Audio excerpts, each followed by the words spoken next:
Bonjour, bienvenue, good afternoon, and welcome to this third press briefing in the context of the plenary assembly of the CCCB, the Canadian Bishops. Mon nom est Paul-André Durocher, je suis l'archevêque de Gatineau et le vice-président de la conférence. Ça me fait plaisir de vous présenter un peu ce qui s'est passé aujourd'hui dans notre assemblée plénière. This morning was consecrated, the whole conversation, our whole time together, was consecrated to issues dealing with responsible ministry, particularly in the context of the clergy sex abuse crisis, and how, as a church in Canada, we are continuing to respond, to learn from this tragic episode in the life of the church, and to see how we can move forward. And we focused today in a first part particularly on the accompaniment of priests who are not involved directly. The great majority of priests are good priests, dedicated priests. They are there for the service of the people, and they have been suffering tremendously because what a few of their colleagues have done. They've suffered in terms of lack of recognition, anger towards what some of their colleagues have done, a sense of loss of self-esteem, loss of purpose in the church. So there are a lot of reasons why many of our priests right now are going through a very difficult time, and so we wanted to take time today to reflect on how, as bishops, we can, in a sense, minister to our own priests, how we can accompany them. Alors, aujourd'hui, dans ce contexte, une réflexion sur le soin des prêtres et l'accompagnement des prêtres, parce que oui, il y a quelques prêtres, malheureusement, qui ont abusé de jeunes, mais c'est un pourcentage infime comparé à la grande majorité des prêtres fidèles, engagés au service du peuple de Dieu, et qui, à cause de l'infidélité de quelques-uns de leurs collègues, eux-mêmes souffrent beaucoup. Alors, comment les accompagner? Nous avons accueilli 3 conférenciers, des spécialistes dans le domaine. J'aimerais vous partager leurs noms. One of our guests was Father James Flavin, a priest of the Archdiocese of Boston, who is a psychotherapist and a director of clinical operations at the St. John Vianney Center in Pennsylvania, which is a center which specializes in the treatment of priests with psychological and psychiatric problems. Sister Miriam Eucharitis is the General Director of the Southdown Institute, north of Toronto, which is a well-known Canadian institute for the care of religious and priests, as well as Father Dr. Sam Mikhail, who is a psychologist and the clinical director at Southdown. And so they presented to us what it is that the priests today are living. Father Flavin in particular pointed out how what many priests today are living is similar to post-traumatic stress disorder, and how many of the symptoms are similar, how they have difficulty sleeping, concentrating, finding motivation, overeating, acting out, because of the stress in their lives that has been produced by this horrible scandal in our church. And so in the same way that victims of post-traumatic stress syndrome need to be helped in dealing with this, we as bishops need to realize how best we can help these priests to deal with their own situation. And basically, I guess you could say this morning we were given some fundamental lessons in psychology on the needs for safety, security, and for self-esteem within a context, obviously, of the faith which we share and which is ours. So there was some very good sharing around these issues. We also had time to study revised guidelines for the dioceses in Canada concerning the management of allegations of sexual abuse. The Congregation for the Doctrine of the Faith had asked all the conferences throughout the world last year to send in their revised documents, revised because of, in 2010, new rules that came out of Rome. And so we looked at that revised document, and we also discussed the possibility of, after it's been 20 years since the CCCB published From Pain to Hope, which was one of the first documents in the world dealing with the sex abuse crisis. Now, 20 years later, what have we learned? Many documents have been published. And so the bishops agreed that we should start studying the creation of a new document that would bring all of this together to help bishops in their own dioceses prevent sexual abuse, handle any allegations well, care for victims, for priests, and for communities. Donc, dans un deuxième temps, après avoir écouté des spécialistes qui nous ont aidés à comprendre comment mieux prendre soin de nos prêtres, nous avons ici regardé, étudié de nouvelles lignes directrices qui ont été publiées pour les diocèses du Canada dans la gestion des allégations des abus sexuels. De fait, c'est le 3e document au Canada, mais celui-ci a été ajusté en fonction de nouvelles directives qui sont venues de Rome en 2010. Et nous avons aussi décidé d'entreprendre la rédaction d'un nouveau document cadre, on pourrait dire, pour aider les évêques du Canada à sauvegarder contre les abus sexuels, à bien gérer les allégations qui leur parviennent et à voir comment, comme communauté chrétienne, aider les gens à guérir et à chercher la réconciliation. J'aimerais ajouter en français, cet après-midi, le secteur français s'est rencontré. The English sector had the afternoon off. We have 2 sectors within the CCCB.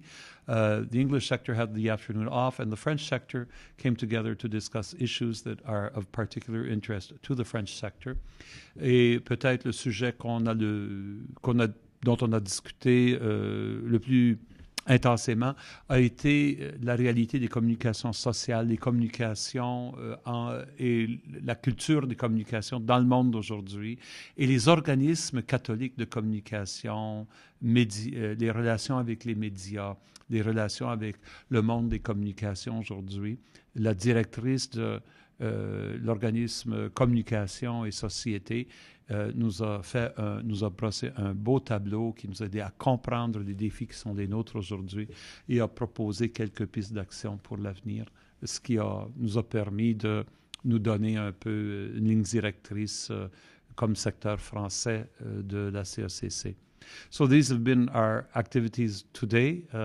Morning concentrated as a plenary on a very important issue surrounding sexual abuse of minors, and then in the afternoon, the French sector meeting. So I would like to open the floor up to any questions. Il y a des questions, des commentaires. Archbishop Durocher, thank you very much for today's press briefing. You said earlier that the CCCB has not released a pastoral letter for the last 20 years. The last one was From Pain to Hope. You discussed the possibility of releasing a new pastoral letter that could be shared with the bishops of Canada to deal with the abuse crisis. With that possibly moving ahead, is there any idea of a timeline? How long it would take to produce a pastoral letter? So to be clear, it's not a pastoral letter we're talking about. From Pain to Hope was actually the report of a committee that had been set up by the CCCB, probably the first committee in the world to study these issues. And From Pain to Hope was a document that was published to guide bishops in handling with allegations of sexual abuse, how to deal with it in an open, transparent, responsible way.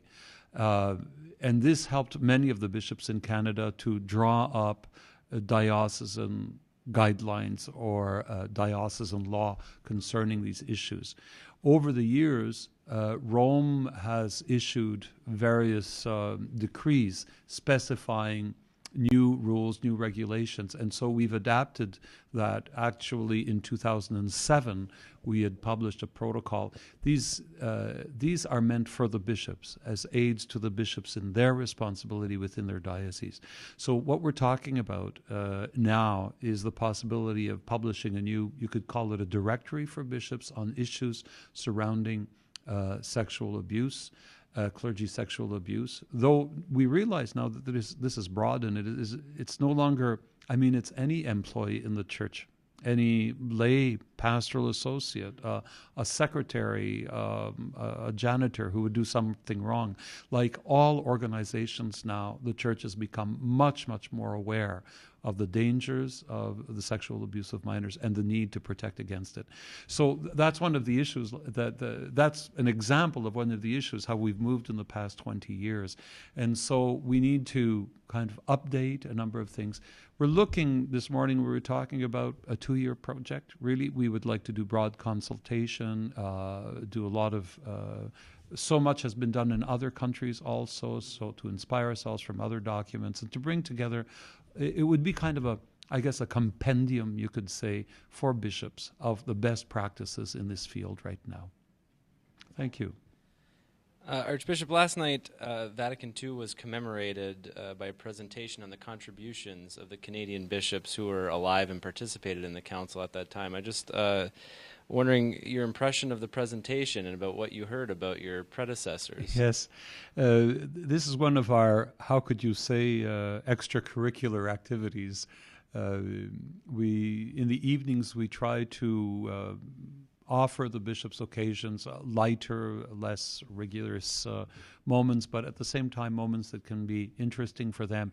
And so we had a beautiful presentation set up by Salt and Light TV for us, reminding us of the calling of the council by Pope John the 23rd and his life and his own journey around the council. And that was quite moving.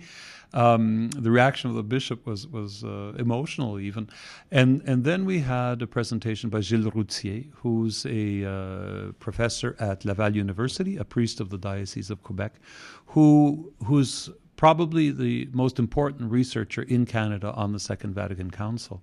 And he really brought out how the bishops of Canada as a whole really prepared the ground for Vatican II here in Canada with their priests, religious and lay people. That was quite remarkable. There were a lot of study sessions before the council ever started here in Canada. And then he showed how throughout the council they made an emphasis, they really emphasized communication back to Canada, trying to keep people aware of what was going on. He also spoke about the collaboration with Canadian theologians throughout the whole council, and the beautiful role of the theologians and of the bishops as they work together to develop positions, to reflect on these issues, and to contribute to the texts that were finally published by the Second Vatican Council.